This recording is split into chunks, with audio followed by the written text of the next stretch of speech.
নমস্কার বন্ধুরা, আজকের পর্বে আমি রটন্তী কালিকা পুজো আমরা ঘরোয়া পদ্ধতিতে কিভাবে আমরা নিজেদের বাড়িতে করব সেই ভিডিওটাই তোমাদের সাথে শেয়ার করছি। মাঘ মাসের কৃষ্ণপক্ষে চতুর্দশী তিথিতে রটন্তী কালিকা পুজো হয়। এবছর রটন্তী কালিকা পুজো 17ই জানুয়ারি শনিবার পড়েছে। খুব ভালো একটা দিন। এই দিন মায়ের আরাধনা করলে মনে করা হয় যে বিশেষ কোনো মনোবাসনা নিয়ে মায়ের যদি পুজো করা হয় তাহলে মা সেই মনোবাসনা পূর্ণ করেন। এই দিনটিকে দেবী ছিন্নমস্তার আবির্ভাব তিথি হিসাবেও পুজো করা হয়। মনে করা হয় যে এই দিন দেবী ছিন্নমস্তা আবির্ভূত হয়েছিলেন।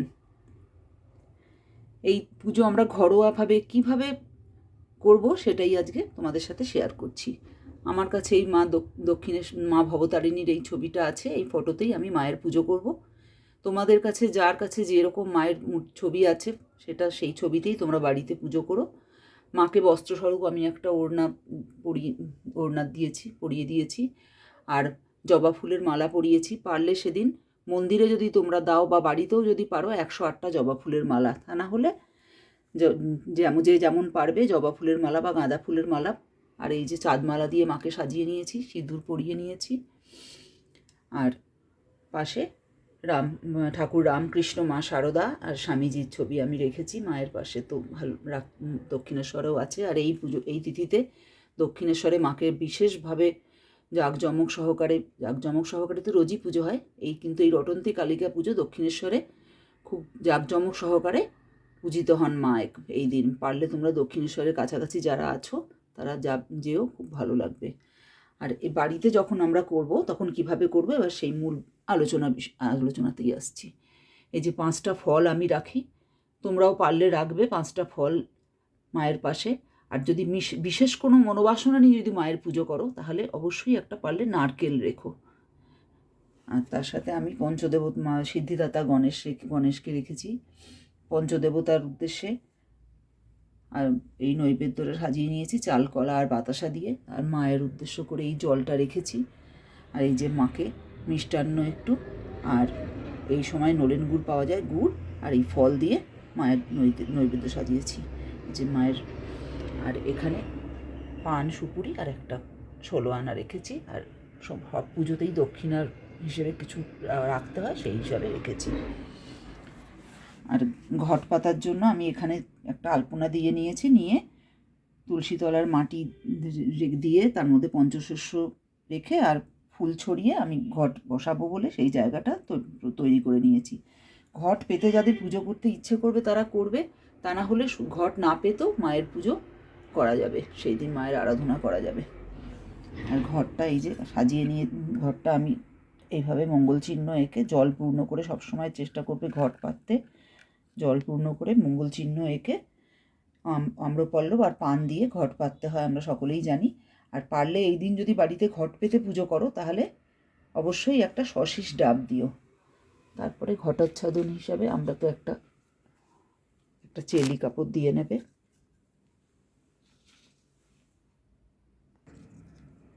একটা চাঁদমালা দিয়ে নিলাম, দেখতেও সুন্দর লাগে।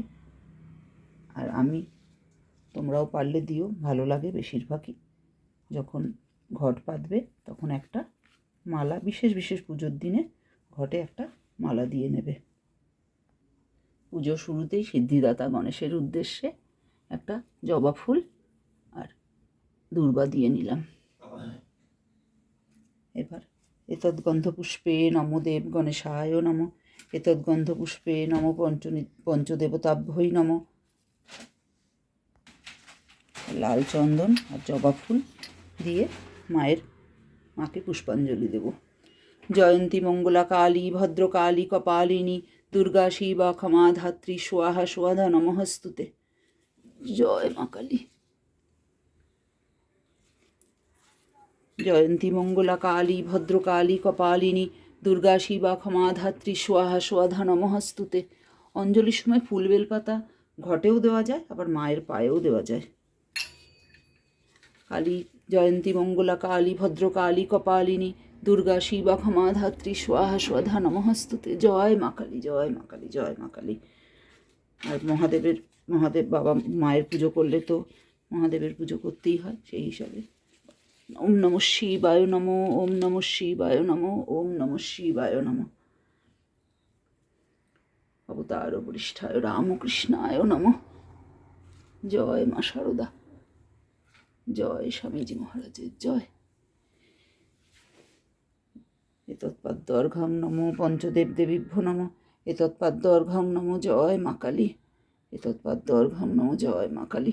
এতৎপাদ্যর্ঘং নমো জয় মা কালী। মাকে এই দিন পারলে তোমরা যখন ঘরে পুজো করবে, এই সময়কার যা ফল আছে, মা এই সময় মরশুমি ফল যা পাওয়া যায়, ফল এবং একটু নলেন গুড়ের মিষ্টি, যে যেমন পারবে সেইভাবে সাধ্য মতন মায়ের পুজো করবে ভক্তি করে। মায়ের এই দিন যে কোনো মনোবাসনা নিয়ে তোমরা মায়ের পুজো করলে অবশ্যই মা তার মনোবাসনা পূর্ণ করেন। 108টা জবা ফুলের মালা দিলে খুব ভালো হয়, তা না হলে যে যেমন পাবে সেইভাবে মায়ের পুজো করবে। আর এবার আর মাকে প্রণাম জানাবে। প্রণাম মন্ত্র তো আমরা জানি, নমো সর্বমঙ্গল মঙ্গলে শিবে সর্বার্থ সাধিকে শরণ্যে ত্রয়ম্বকে গৌরী নারায়ণী নমঃস্তুতে সৃষ্টি স্থিতি বিনাশানাং শক্তিভূতে সনাতনী গুণাশ্রয়ে গুণময়ে নারায়ণী নমঃস্তুতে। এবার আরতি করে নেবে। পঞ্চপ্রদীপ, ধূপ, চামর যেমন আমরা করি, জল, শঙ্খ, ফুল, এইভাবে 5টা জিনিস দিয়ে মাকে আরতি করে নেবে। জয় মা। আর যারা দীক্ষিত তারা ক্রিং মন্ত্রটি 108 বার জপ করবে। ক্রিং মন্ত্রটি 108 বার জপ করবে, খুব ভালো, তার মা খুব ভালো ফল পাওয়া যায় এই মন্ত্রটা 108 বার। তবে যারা দীক্ষিত তারাই করো, তা না হলে না করাই ভালো। অবতার বরিষ্ঠায় রামকৃষ্ণায় নমঃ। জয় মা শারদা, জয় স্বামীজি মহারাজের জয়। জয় মা, জয় মা, জয় মা দক্ষিণাকালী, জয় মা রটন্তী কালী। সকলের মঙ্গল করো মা। মায়ের পুজো তোমরা এই দিন করো। চতুর্দশী তিথি শুরু হচ্ছে 16ই জানুয়ারি বুধবার, 16ই জানুয়ারি শুক্রবার দিন রাত 10টা 21 মিনিটে, আর 17ই জানুয়ারি সারা দিন রাত থাকছে। রাত 12টা 3 মিনিটে ছাড়ছে। ইংরেজি মতে 18 তারিখ পড়ে যাচ্ছে, কিন্তু বাংলা মতে 17 তারিখ। 17 তারিখ সূর্যাস্তের পর থেকে তোমরা সন্ধেবেলা বা রাতে যে যার সুবিধা মতন এই দিন ঘরে মায়ের আরাধনা করো। ভিডিওটি ভালো লেগে থাকলে অবশ্যই একটি লাইক করো, আর সাবস্ক্রাইব করে বন্ধুরা আমার পাশে থেকো। নমস্কার। জয় মা, জয় মা।